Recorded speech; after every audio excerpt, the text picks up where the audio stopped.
그러면은 이제 강화학습 쪽에 들어가서 이 강화학습은 아마 좀 들어보신 분들이 있을지는 모르겠습니다. 이쪽 부분은 약간 복잡하기도 하고 실제로 적용하기에 그런 부분이 있어서 간단히 좀 개념을 좀 설명하고 넘어가도록 하겠습니다. 이 강화학습이라는 거는 그 불확실한 상황에서의 순차적 의사결정 문제를 해결하기 위한 확률적 의사결정 문제 판결 방법론이라고 되어 있는데 이것만 봐서는 이게 무슨 소리를 하는 건지 알기가 쉽지가 않죠. 그런데 여기서 좀 간단히 좀 용어가 좀 뒤에서 쭉 나오는데 용어가 이제 되게 강화학습을 어렵게 만들 수 있는 부분이기 때문에 이거는 좀 읽고 넘어가도록 하겠습니다. 강화학습이라는 거는 특정 환경을 탐색하는 에이전트가 현재의 상태를 인식하여 행동을 취한 후 환경으로부터 받는 보상에 대한 축된 값이 최대가 되는 정책을 찾는 그런 방법론이라고 나와 있습니다. 이거는 뭐 대학적으로 이런 개념이라는 것만 알아두시고 기본적인 그림으로 표현했을 때는 이렇습니다. 에이전트가 어떤 행동을 했을 때 그걸 환경에 적용했을 때 이것이 현명한 결정이었는지 아니면 어리석은 결정이었는지를 판별을 해서 그 보상을 에이전트에 전달을 하고 그로 인해 그걸로 가지고 이제 에이전트는 새로운 환경에 대해서 또 액션을 하고 이런 시행착오를 계속 거치면서 최적의 행동 방식을 선택하는 그런 방법론이라고 보시면 될 것 같아요. 그리고 비유를 하자면은 이런 어떤 맵이 있다고 했을 때 이 로봇이 길찾기 하는 로봇을 에이전트라고 하고 이 전체 맵을 환경이라고 하고 여기 있는 장애물 그리고 이 불거덩이 이런 것들은 다 환경이라고 볼 수 있는 거고 그리고 이 리워드는 목표이고 보석을 리워드라고 보시면 될 것 같아요. 목표. 근데 이 리워드, 이 보석이라는 놈이 특이해서 시간이 가면 갈수록 크기가 줄어드는 거죠. 이게 왜 들어가야 하냐면은 결국 우리는 최소한의 시간을 가지고 가장 큰 이득을 받는 방향으로 학습이 수행되어야만 가장 최적의 값이 나오기 때문에 시간에 대한 감가율이라는 게 등장을 하게 됩니다. 이거는 이제 뒤에 설명을 드릴 거예요. 어쨌든 에이전트는 하나의 객체로서 다음과 같은 세 가지 특징을 가지고 있습니다. 현재 상태를 관찰하고 행동 선택, 왼쪽, 앞, 오른쪽, 아니면 뒤, 목표 지향, 여기로 가능하면 빨리 가는 거. 그래서 에이전트라는 것은 그렇게 움직이게 되고요. 환경은 아까 말씀드린 것이 이게 일련의 맵이 되겠죠. 구구덩이, 장애물, 그리고 어떻게 하면 이제 이 보상의 위치도 이제 환경이라고 할 수 있겠죠. 행동 어떻게 할 것인가? 내가 지금 이제 뭘 해야 이 받을 수 있는 미래에 받을 수 있는 이 가치를 최대한 보조하는 상태에서 이 보상을 받을 수 있을 것인가? 왼쪽 앞으로 갈 것인가? 오른쪽으로 갈 것인가? 이것만 봤을 때는 당연히 오른쪽으로 가는 게 더 낫겠죠. 근데 처음에는 그렇게 생각 안 하고 이제 학습을 계속 하는 거죠. 우리가 봤을 때는 그런데 즉 이런 식으로 이제 상태, 보상 그리고 가치함수, 미래 가치함수는 아까 잠깐 얘기했던 것처럼 이 보석이라는 것이 시간이 가면 갈수록 크기가 줄어드는 어떤 마법이 걸려 있어서 최대한 빨리 가지고 이것을 손에 넣어야만 가장 높은 가치를 가진다. 이런 식으로 학습을 시킨다는 거죠. 그게 이게 가치함수 그리고 감가율의 정의입니다. 이 정도만 아시면 될 것 같아요. 나머지랑 뒤에 부분은 좀 수식적인 부분이 많아서 바로 그냥 예제로 넘어가도 될 것 같습니다. 이 부분은 좀 예시 설명인데 이 부분이 좀 더 이제 방탈출 개념으로 좀 더 이제 좀 세하게 설명한 부분이 있기 때문에 좀 관심 있으신 분은 좀 보시면 될 것 같고요. 뒤에는 이제 폴리시 그레디언트라는 거는 아까 잠깐 나왔던 것처럼 얘는 이제 보상을 극대화시키는 방법으로 간다라고 했을 때 이 폴리시 그레디언트라는 놈은 내가 지금 어떤 행동을 해야 가장 큰 보상을 얻을 것인가를 초점을 맞춘다고 보시면 될 것 같아요. 이 앞에 있었던 방금 말씀드린 이 내용은 이제 Q 러닝이라고 해가지고 이 Q라는 것이 받을 수 있는 보상의 합을 가지고 이제 얼마나 큰 양의 보상을 받을 수 있는가지를 가지고 이제 학습을 하는 거라면은 이 플리시 그레디언트는 내가 지금 뭘 해야 왼쪽으로 갈 것인가 오른쪽으로 갈 것인가 뒤로 갈 것인가 이걸 해야 가장 큰 보상을 가질 것인가 관점의 차이인 거죠. 앞에 것은 보상의 관점, 이것은 내가 지금 하는 행동의 관점 그런 차이가 있다고 보시면 될 것 같고요. 이 두 개의 관점을 조합해서 만들어진 방법론이 이 액터 크리틱입니다. 이 액터 크리틱이 이제 두 개의 신경을 가지고 하나는 보상을 타겟으로 하고 하나는 정책을 타겟으로 하면서 서로 상호 보완하면서 학습을 하는 그런 방법론이 이제 액터 크리틱이고요. 이 액터 크리틱을 조금 더 보완해서 선형적인 데이터에 대해서 예측할 수 있도록 만든 방법론이 이 DDPG입니다. 진짜 연속평행 형태, 예를 들면 온도, 목표 온도 또는 풍량 뭐 이런 것들을 이제 예측할 수 있는 그런 방법론이 이 DDPG라고 보시면 될 것 같아요. 그리고 이 PPO라는 개념은 이것도 이제 저희 기준에 들어가 있는 부분인데 계속 왼쪽으로 계속 오른쪽으로 가다가 아주 낮은 확률이지만 갑자기 뒤 또는 왼쪽으로 가는 결과를 낼 수가 있어요. 이제 확률이기 때문에 예를 들면 이제 행동을 확률적으로 선택한다고 했을 때 90%의 확률로 너는 오른쪽으로 계속 가야 해 하다가 갑자기 10%의 확률로 왼쪽으로 가라는 그런 문제가 나올 수가 있는 거죠. 이런 경우는 최적화에 당연히 문제가 있습니다.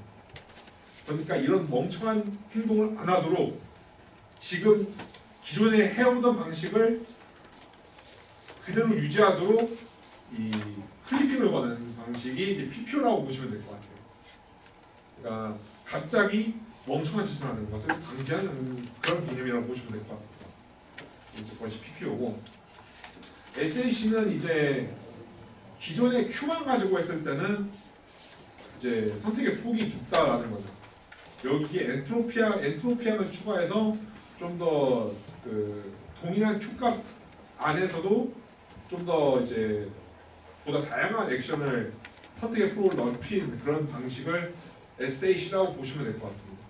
그렇게 봐주시면 될 것 같고요.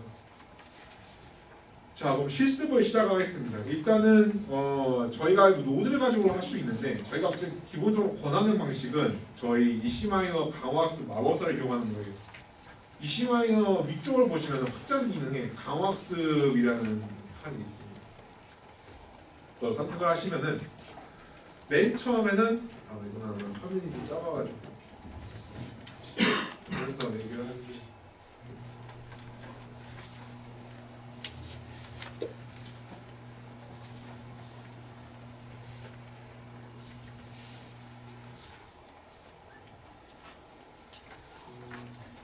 이거에서 다섯 번째 아래 이거를 여기에는 이미 제가 구성을 한 거기 때문에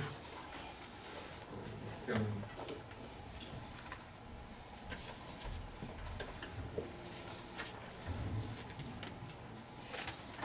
새로 만들기로 간단한 엠프레스 이걸 기준으로 한번 설명을 드리겠습니다.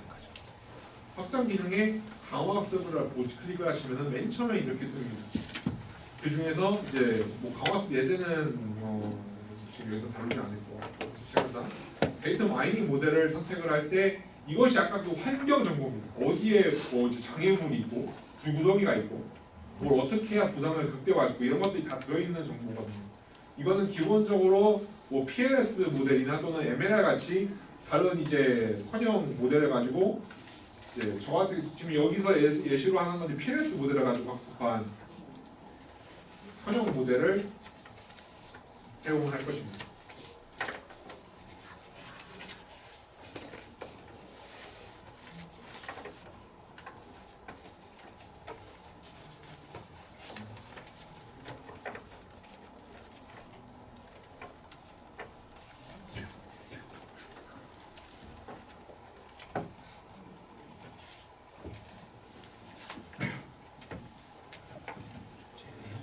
그리고 그 다음을 보시면은 다음 버튼 누르시면은 이제 입력 데이터를 입력하라는 내용이 나옵니다. 그 데이터 블록이 버튼을 한번 클릭해 보시면은 그 삼성기가 뜰 건데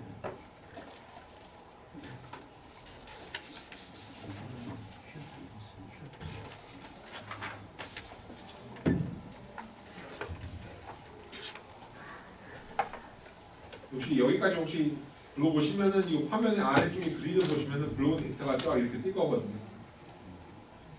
그건 마찬가지고 파일은 그 동일한 그 폴더 안에 들어 있으니까 한번 잠깐만 보시죠.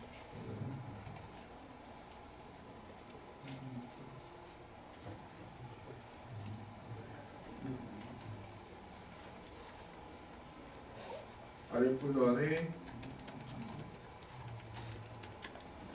온도 제어 데이터 CSV 파일이 있습니다.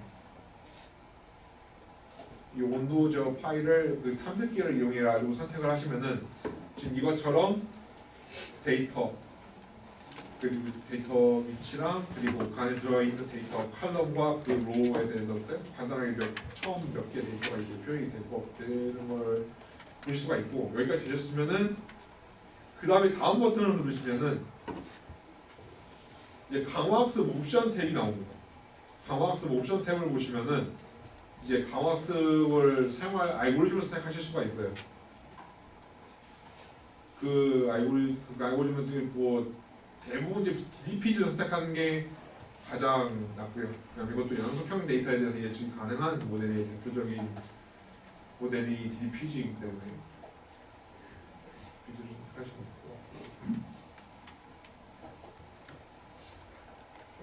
되고, 보시면은 위쪽에 강화학습 탭 말고 신경망 옵션 탭이 있습니다. 신경망 옵션 탭을 보시면은 은닉층을 몇 개로 줄 것이고, 출력층 활성 함수를 뭘 할 것이고, 그리고 은닉층을 몇 개를 할 것이고, 은닉층별로 노드의 개수 몇 개 설정할 것인지 다 정할 수가 있습니다.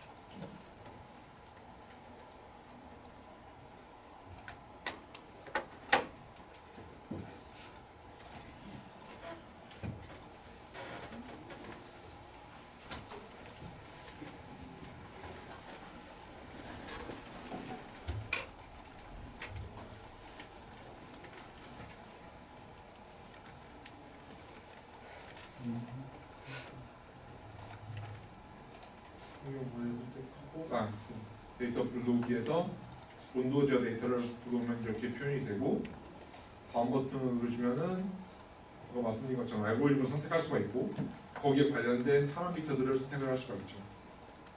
알고리즘별로 선택할 수 있는 파라미터가 약간씩 다르기 때문에 선택에 따라서 약간씩 나오기 다르고, 신경망 옵션은 이제 은닉층 개수가 2개일 때냐 5개일 때냐, 5개일 때마다 이제 각 5개일 때는 이제 자동으로 이제 5개 은닉층 각각의 노드랑 활성함수 뭘 줄 것인지, 디폴트는 다 이제 아래에 여기인 거고요. 그래서 다음 버튼 누르시면은 이제 무엇을 제어를 해가지고 어떤 변수를 예측할 것인가를 선택해야 됩니다. 기본적으로 타겟 변수는 여기서 예시의 경우는 이제 A11번 변수를 이제 예측을 하고자 하고요. 제어 변수는 여러 개를 선택할 수 있는데 기본적으로 그냥 A1을 선택을 해보겠습니다. 그리고 최소값, 최대값 이거는 이제 뭐 경우에 따라 필요할 수도 있고, 디폴트로 했을 때는 문제가 생기니까, 왜냐하면 최소값, 최대값이 범위 안에서 왔다 갔다 하는 거기 때문에 어쨌든 최대값은 좀 넉넉하게 저희 예시에는 400 정도로 주고 해서 다음 버튼을 누르면은 최종적으로 이제 대학적인 가장 중요한 옵션들에 대해서 이렇게 선택했다라는 거 알려주고요. 여기서 이제 학생 실행 버튼을 누르면은 자동으로 간단한 이런 강화학습, 선택한 강화학습 설정에 따른 샘플 프로젝트가 이제 생성이 이렇게 됩니다. 여기에 뭐 추가적으로 뭐 결과를 보고 싶으면은 이 상태에서 화면 출력 노드나 차트 노드 등을 연결을 해가지고 보시면 될 것 같고요. 저는 시간상 일단은 예제를 한번 보시면은 지금 미리 구성된 DDPG 모델 링 및 모델 결과가 이렇게 나와 있고요.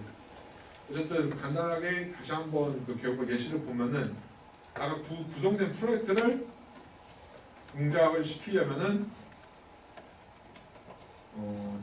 물론 아까 잠깐 정했던 그런 것들을 좀 바꾸고 싶다라고 하면은 노드 속성창에서 변경하시면 돼요.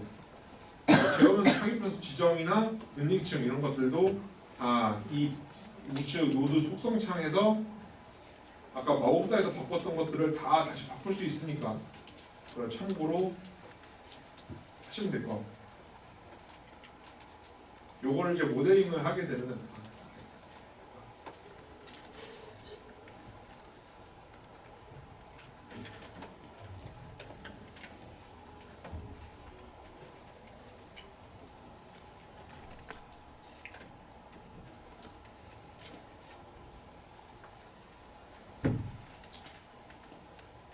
이게 보시면 이렇게 해서 한번 돌려보시면은 위쪽의 값은 이 에이전트가 받은 한 에피소드마다 받은 토탈 리워드 양입니다. 이 양이 많으면 많을수록 당연히 학습이 잘 되어가고 있다는 의미이고요. 반대로 이 아래쪽에 이 RMS 값은 말 그대로입니다. 루트 민 스퀘어 에러. 예측하고자 하는 예측값이랑 예측하고자 하는 실제 값이랑 값이 얼마가 차이가 나는지를 보여주는 거죠. 즉 당연히 위의 값은 높으면 높을수록 좋은 것이고요. 대개 아래쪽의 값은 적으면 적을수록 좋은 거겠죠. 위의 것은 리워드 보상값의 에피소드별 보상의 합이고 아래쪽은 실제와 정답의 간극입니다. 그래서 잘 보시면 아시겠지만은 리워드 값이 작으면 에러 값이 크고 리워드 값이 크면은 에러 값이 작아지는 것을 보실 수가 있어요. 그럴 수밖에 없고요.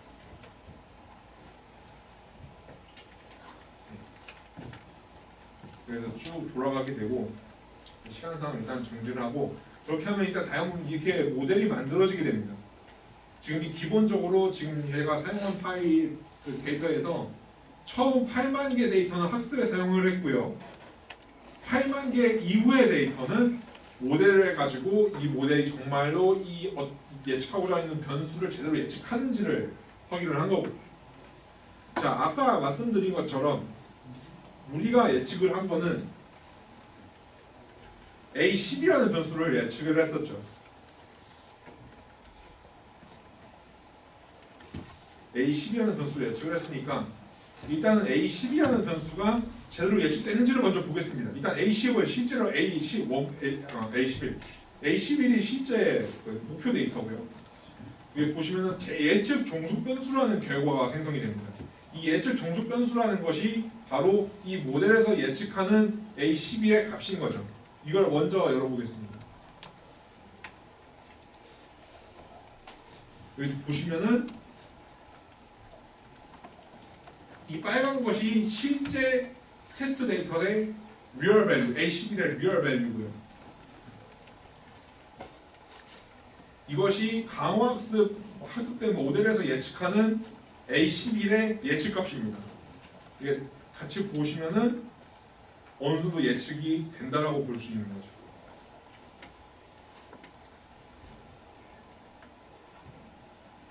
자, 그럼 여기서 항상 강화학습 모델은 이걸 먼저 보셔야 됩니다. 지금 방금 본 거. 지금 본 게 뭐냐면은 예측 종속 변수가 실제 목표로 하는 그 변수를 잘 예측하느냐, 이걸 먼저 보는 것이 우선이고요. 근데 실제로 의미 있는 거는 이거 다음입니다. 그것이 무엇이냐? 아까 A12를 제어를 했지 않습니까? A1을 제어를 해서 A12를 예측했지 않습니까? 그것이 한번 비교를 해보겠습니다. A11이랑 A1이랑 이제 제어 변수 추천량이라는 게 나옵니다. 이걸 한번 잠깐 보시면 A1이랑 이제 제어 변수 추천량 이게 뭘 의미하느냐 보시면은 좀 확대를 해서 보겠습니다.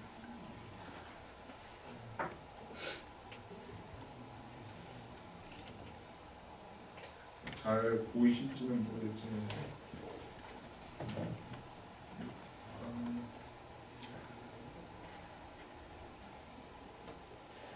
네, 텐들을 보면서 얘기하는 게 맞을 것 같네요. 일단 보시면은 아까 A11은 이제 이 모델의 동일한 결과를 얻을 수 있는 거죠. 이게 어떻게 보면 공장에서 얘기하는 생산량과 같은 겁니다. 즉 생산량은 동일한데 내가 원료량을 좀 더 안정적으로 투입을 하거나 또는 좀 더 낮은 값을 넣을 수 있는 방법론을 추구하고 싶은 거죠. 예를 들면은 철강 제련 과정에서 들어가는 산소 또는 승열제, 냉각제 이런 것들의 양을 좀 줄이거나 또는 막 양을 왔다 갔다 하는 게 아니라 좀 더 최소한의 양을 좀 조절을 하면서 좀 더 안정적인 투입량을 논하고 투입을 하고 싶다라고 했을 때 아까 보신 것처럼 A11과 실제 A11 값과 모델에서 예측한 A11의 값이 동일하다고 했을 때 그때 제어 변수의 양을 이 강화학습 모델의 결과는 나는 동일한 결과를 가지고 제어량을 봤을 때 훨씬 더 안정적으로 A1은 이 정도로 좀 안정적으로 또는 투입량을 좀 줄일 수 있다라고 제시를 하는 거죠. 이런 식으로 동일한 생산량은 유지하는데 투입되는 재료의 양은 이렇게 줄여도 되지 않느냐 라고 제시를 할 수가 있다는 겁니다. 여기에 이제 강화학습의 강점이 있는 거죠. 단순하게 정답이랑 실제 값이랑 얼마나 잘 예측하느냐는 뭐 이제 거기서 끝이지만은 우리가 여기서 동일한 결과를 얻기 위해서 새로운 투입량을 제시할 수 있다는 점에서 강화학습이 좀 의미가 있다고 보시면 될 것 같아요.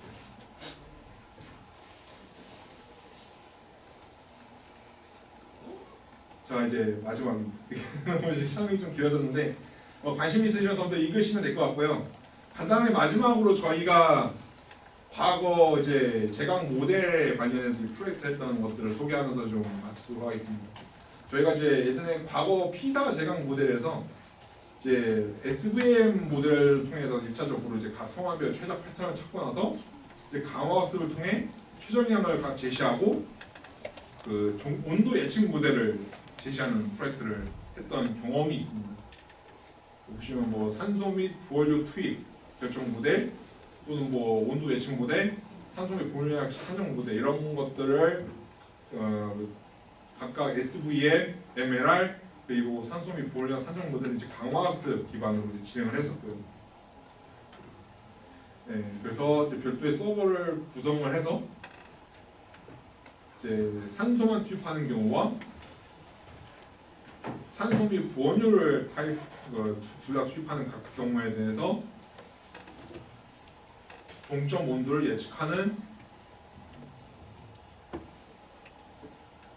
부원료 그 최적의 종점 온도를 예측하는 데 사용하는 최적의 모델을 산정하는 이런 DDPG를 이용해서 이제 당시 한 모델을 구축한 경험이 있습니다. 뭐 좀 디테일한 내용은 여기 대략적으로 적어놨으니까 한번 좀 보시면 될 것 같습니다. 네, 여기까지 여기 이상 그 챕터 세 번째 강의를 마치도록 하겠습니다.